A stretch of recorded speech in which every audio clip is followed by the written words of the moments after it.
Hello student, तो आज का ये मेरा वीडियो है क्लास 11 के बच्चों के लिए, क्योंकि उनका पेपर कल है और उनके पास वस्तुनिष्ठ प्रश्न पढ़ने का बिल्कुल भी समय नहीं है और मैं आपको ज़्यादा से ज़्यादा सेट प्रोवाइड नहीं करा पाऊंगी। इसलिए मैंने एक वीडियो बनाया है जिसमें आपके वस्तुनिष्ठ प्रश्नों के 32 में से 32 नंबर पूरे पक्के माने होने वाले हैं। स्टूडेंट, मैं आपको बता दूं कि स्टूडेंट आप यहाँ पे आपको 5 विकल्प दिख रहे हैं, तो आप बिल्कुल ना सोचे कि आपको बिल्कुल नहीं आ सकता स्टूडेंट, क्योंकि ये जो क्वेश्चन दिए हुए हैं ये पिछले सालों के जो आपके जो पेपर हुए थे उसके जो मोस्ट इम्पोर्टेंट क्वेश्चन है वो है।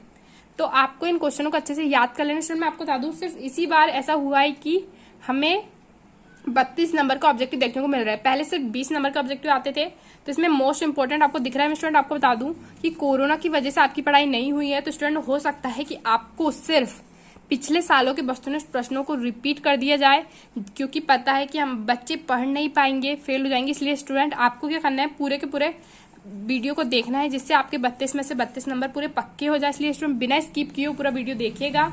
यदि आपने स्किप कर लिया तो स्टूडेंट हो सकता है आपके 32 नंबर आपको ना मिल पाए, तो इसलिए आपको बिना स्किप किए हुए देखना है। तो पहला हमारा क्वेश्चन है 12 ग्राम C612 में परमाणु की संख्या, तो इसका आंसर आएगा 6.023 इंटू 10 की पावर 23। अब 2 नंबर का क्वेश्चन है कार्बनिक यौगिक के गुणात्मक विश्लेषण के लेखक ने परीक्षण में सोडियम नाइट्रोसल्फाइड के साथ बैंगनी रंग किसकी उपस्थिति प्रकट करते हैं, तो इसका आंसर है गंधक। हैलोजन के आकलन की केरियस विधि में किस अभिकर्मक का उपयोग होता है, तो सदुम HNO3 और HgNO3। वास्तविक गैसों का व्यवहार आदर्श गैस के व्यवहार के अधिक समीप होता है यदि दाब कम ताप अधिक। उत्क्रमणी प्रक्रम के लिए साम्यावस्था पर मुक्त ऊर्जा परिवर्तन है 0 के बराबर। प्रश्न नंबर दूसरा है रिक्त स्थानों की पूर्ति कीजिए। एवोगैड्रो संख्या का व्युत्क्रम खालिस्तान कहलाता है, तो इसका आंसर आपको यहाँ पे दिख रहा है। स्टूडेंट, सारे के सारे खालिस्तानों का आंसर आपको यहाँ पे दिख रहा है। आपको इन सभी खालिस्तानों को अच्छे से पढ़ लेना है। और तो आज मैं आप सबको बहुत ही बड़ी एप्लीकेशन के बारे में बताना चाहती हूँ जो डेली हंट द्वारा बनाई गई है। इस साल डेली हंट ने आई अचीव स्कॉलरशिप एग्जाम रखा है, जिसमें पार्ट लेकर आप laptop, mobile phone, smart watch भी जीत सकते हैं। तो डिस्क्रिप्शन बॉक्स में दिए हुए लिंक पर क्लिक करके जल्दी से स्कॉलरशिप में रजिस्टर कीजिए और पाइए 50 करोड़ की स्कॉलरशिप जीतने का मौका। दोस्तों, इसकी सबसे बड़ी खूबी ये है कि पहली बार किसी ने बड़े शहरों के साथ साथ छोटे शहरों, ग्रामीण भागों तक क्वालिटी एजुकेशन पहुंचाने का निर्णय लिया है और यहाँ इंग्लिश के साथ साथ हिंदी माध्यम में भी पढ़ सकते हैं। डेली लर्न जल्द ही अपना ऐप भी लाने वाला है, जहां आपको live classes, study note, test series and quiz मिलेगी। तो आप वेट किसका कर रहे हैं, जाइए, लिंक डिस्क्रिप्शन में दे रखी है और इनाम जीतिए और याद कर लेना है। अब हमारा स्टूडेंट यहाँ पे आपको दिख रहा है प्रश्न नंबर तीसरा, एक शब्द अथवा वाक्य में उत्तर दीजिए। तो अधिशोषण के सिद्धांत द्वारा यौगिकों को पृथक करने की विधि क्या कहलाती है, तो इसका आंसर जाएगा क्रोमेटोग्राफी। तो ये पहला मोस्ट इंपोर्टेंट क्वेश्चन है जो आपको देखने को मिल सकता है। कोई 2 ग्रीन हाउस गैसों के नाम लिखिए। तो कोई 2 ग्रीन हाउस गैसों के नाम आपको लिख देना है CFC और CO2। फिर आपको दिया है डाइबोरेन अमोनिया से क्रिया कर क्या बनाता है, तो इसका आंसर जाएगा बोरेजिन। सोरे सीमेंट क्या है, तो MgCl2 तथा MgO का मिश्रण। फिर H2PO4 माइनस तथा HCO3 माइनस के संयुग में क्षारक लिखिए, तो HPO4 2 माइनस। सही जोड़ी आपको यहाँ पे स्टूडेंट दिख रही है। गुणित अनुपात का नियम किसने दिया था, डोल्टन ने 1804 में दिया था। R समानुपाती 1/D, तो इसका आंसर है ग्राहक का नियम। स्थिर ऊष्मा संकलन का नियम। तीसरे का जाएगा B हेंस का नियम। चौथा विद्युत अपघट वियोजन का सिद्धांत। तो चौथे का जाएगा C आर्नियस नाइट्रोजन का आकलन, तो इसका जाएगा जेडोल्फ विधि द्वारा। तो स्टूडेंट, मैं आपको सिर्फ वस्तुनिष्ठ प्रश्न प्रोवाइड करा रही हूँ जिससे आप 32 में से 32 नंबर ले सके। अब यहाँ पे आपको पहला क्वेश्चन दिख रहा है, एक पदार्थ में 80% कार्बन तथा 20% हाइड्रोजन है, वे पदार्थ होगा। 80% हाइड्रोजन और 20%, 80% कार्बन है और 20% हाइड्रोजन है, तो इसका आंसर जाएगा C2H6। देखो यदि स्टूडेंट 80% कार्बन है और 20% क्या है, हाइड्रोजन है। अब कौन से विकिरण हरित गृह प्रभाव देते हैं, तो इसका आंसर जाएगा दूसरे का A अवरक्त विकिरण। तीसरा है कौन सा अम्ल प्रोटोनिक अम्ल नहीं है, तो तीसरे का जाएगा H3BO3। चौथा है मैग्नीशियम उपस्थित है इसमें, हीमोग्लोबिन में, क्लोरोफिल में, विटामिन B12 में, स्टूडियम। तो चौथे का आंसर जाएगा B क्लोरोफिल में। और पांचवा है धातुएं जो डेनियस सेल में प्रयुक्त होती है, पांचवे जगह D Zn और Cu। अब यहाँ पे आपको दिख रहा है प्रश्न नंबर दूसरा, बेंजीन का मूलानुपाती सूत्र खालिस्तान होगा। तो स्टूडेंट आपको पता होगा कि C6H6 होता है। तो स्टूडेंट आपको पता है हम इस पे 6 का भाग दे सकते हैं, तो इसका मूलानुपाती सूत्र क्या हो जाएगा, CH हो जाएगा। यदि हमें कोई सूत्र दिया है C6H3 तो इसका मूलानुपाती सूत्र होगा C2H। हमें किसी भी संख्या का भाग देना है जो कि दोनों में चल जाए तो वो मूलानुपाती सूत्र बन जाता है। कैल्शियम कार्बाइड पर जल की क्रिया द्वारा खालिस्तान गैस उत्पन्न होती है, तो एसिटिलीन एसिटिक अम्ल तथा सोडियम एसीटेट का मिश्रण विलयन खालिस्तान विलयन का उदाहरण है। तो अम्लीय बफर विलयन का उदाहरण है। स्टूडेंट ये मोस्ट इंपोर्टेंट क्वेश्चन है, हमेशा परीक्षा में पूछा जाता है। भली भांति बंद थर्मस फ्लास्क खालिस्तान निकाय का उदाहरण है, तो विलगेट बॉन्ड ऑफ वॉल्स स्थिरांक बी की इकाई खालिस्तान है, तो लीटर प्रति मोल। अब आपको एक शब्द दिए हुए है, पहला है किसी तत्व के एक मोल परमाणु का द्रव्यमान किस द्रव्यमान के बराबर है, तो ग्राम परमाणु द्रव्यमान। चुंबकीय क्वांटम संख्या क्या प्रदर्शित करती है, इलेक्ट्रॉनों का अभिविन्यास। एक का सिलिकॉन का दूसरा नाम है जर्मेनियम।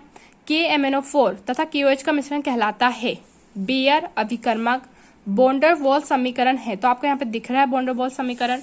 आपका प्रश्न नंबर 74 है, सही जोड़ी बनाइए। तो आणविक सूत्र, तो इसका जाएगा C मूलानुपाती सूत्र इंटू N। तो स्टूडेंट मूलानुपाती सूत्र इंटू N, तो स्टूडेंट आपको यहाँ पे दिया हुआ था बेंजीन का मूलानुपाती सूत्र लिखिए, तो आपने लिखा CH। अब इंटू N क्या हो जाएगा, 6 हो जाएगा, क्योंकि यहाँ पे आप 6 रख दोगे, इसका गुणा इससे भी करोगे तो क्या हो जाएगा, C6 हो जाएगा और S6 हो जाएगा। इसलिए यहाँ पे जो आएगा आणविक सूत्र, इसकी क्या आएगी, मूलानुपाती सूत्र इंटू N। साम्य अवस्था में मुक्त ऊर्जा परिवर्तन, इसका आंसर आ जाएगा 0। NH4Cl प्लस NH4OH का विलयन, तो तीसरे का आ जाएगा D क्षारीय बफर विलयन। फिर लिथोपोन का मिश्रण, चौथे का जाएगा B BaSO4 प्लस ZnS। फिर है फार्मेलिन का जाएगा HCHO। अब स्टूडेंट हमें प्रश्न नंबर पहला दिया हुआ है, यदि सामान्य ताप और दाब पर दो समान आयतन के पात्र में दो गैसें रखी है तो उनमें पहले का जाएगा A अणुओं की संख्या समान होगी Cl। तो स्टूडेंट ये इंपॉर्टेंट क्वेश्चन नहीं लग रहा है मुझे। अब आपको लिखना है बेताप जो सेल्सियस एवं फ़ारेनहाइट स्केल में समान होता है, तो तीसरे का जाएगा C -40 डिग्री सेंटीग्रेड। बम किलोमीटर द्वारा निम्न का मापन होता है, तो चौथे का जाएगा B डेल U। प्लास्टर ऑफ पेरिस का सूत्र होता है स्टूडेंट, ये आपको मोस्ट इंपोर्टेंट क्वेश्चन है, आपको इसका आंसर लिखना है CaSO4 ट्वाइस H2O। अब कुछ स्टूडेंट सोच रहे होंगे कि प्लास्टर ऑफ पेरिस का सूत्र ऐसे कैसे आ गया। आपको बताया गया है प्लास्टर ऑफ पेरिस का सूत्र होता है CaSO4 हाफ H2O। तो यहाँ पे स्टूडेंट आपको दिख रहा है CaSO4 1 है, इसलिए H2O 1 है। यदि CaSO4 2 है तो H2O 1 हो जाएगा, जो कि लिखा नहीं जाता, तो इसका राइट आंसर क्या हो जाएगा, A हो जाएगा। स्टूडेंट आपको बिल्कुल भी कंफ्यूज नहीं होना है। अब यहाँ पे आपको प्रश्न नंबर दूसरा का दिया है, कोलम क्रोमेटोग्राफी खालिस्तान नियम पर आधारित है, तो इसका आंसर जाएगा अधिशोषण। दूसरा है पर्यावरण में प्रदूषकों की एक निश्चित सहनीय सीमा को खालिस्तान द्वारा प्रदर्शित किया जाता है, तो TLB। Lamp black carbon Khalistan का अप्रूप है, तो अक्रिस्टलीय अप्रूप है कार्बन का। वायुमंडलीय गैसों व नमी द्वारा धातु में होने वाला अवांछित परिवर्तन खालिस्तान कहलाता है संचारण। परमाणु तथा अणुओं में इलेक्ट्रॉन के तरंग फलन खालिस्तान कहलाते हैं ऑर्बिटल। अब यहाँ पे स्टूडेंट आपको एक शब्द दिए हुए, आपको अच्छे से पढ़ लेना है। ये एंट्रोपी क्या है, ये मोस्ट इंपोर्टेंट क्वेश्चन है स्टूडेंट, आपको अच्छे से याद करके चल जाना है। और ये तत्वों के वर्गीकरण संबंधी त्रिज्या नियम किसने दिया, तो डोवेनाल है, ये भी मोस्ट इंपोर्टेंट क्वेश्चन है। और किसी द्रव के बहाव में उत्पन्न प्रतिरोध को क्या कहते हैं, श्यानता, ये भी मोस्ट इंपोर्टेंट क्वेश्चन है। और पांचवा भी मोस्ट इंपोर्टेंट है, किसी ठोस पदार्थ को गर्म करने पर बिना द्रव अवस्था में पाए वाष्प अवस्था परिवर्तन क्या कहलाता है, ऊर्ध्वपातन कहलाता है। अब यहाँ पे आपको सही जोड़ी में कौन कौन सा इंपॉर्टेंट मैं आपको वो बता देती हूँ। पहले का D विक्टर मेयर विधि, तो कार्बनिक पदार्थ का आणविक द्रव्यमान ज्ञात करना। दूसरा है कार्नेलाइट, आ जाएगा E Mg का अयस्क है। सोरेनसन है pH स्केल। फिर बफर विलियन इज मोस्ट इंपोर्टेंट सही जोड़ी, इसका जाएगा चौथे का B हैंडरसन समीकरण। द्रव्यमान संरक्षण का नियम भी मोस्ट इंपोर्टेंट है, जो दिया था लेवोसियन ने 1774 में। अब स्टूडेंट यहाँ पे आपको आपके जो मोस्ट इंपोर्टेंट क्वेश्चन थे वस्तुनिष्ठ प्रश्नों को लेके वो खत्म होते स्टूडेंट। मैं आपको एक और पिछले साल का जो आपका पेपर हुआ था 2019, तब से पेपर नहीं हुआ स्टूडेंट, तो आपको इसको भी अच्छे से याद कर लेना है। हो सकता है कि आपके इसमें से भी प्रश्न आ जाए, तो मैंने आपको सिर्फ 3 क्वेश्चन पेपर प्रोवाइड कराए और ये सभी बच्चों के लिए है। ये बिल्कुल ना सोचो कि उनका बिल्कुल नहीं फंसेगा स्टूडेंट। तो पहला हमारा क्वेश्चन है, जल का मोलर द्रव्यमान है, तो इसका आंसर जाएगा बी 18। तो स्टूडेंट कैसे होता है जल का मोलर द्रव्यमान? तो आपको स्टूडेंट H2O दिया हुआ है। आपको पता है जल का फॉर्मूला होता है H2O।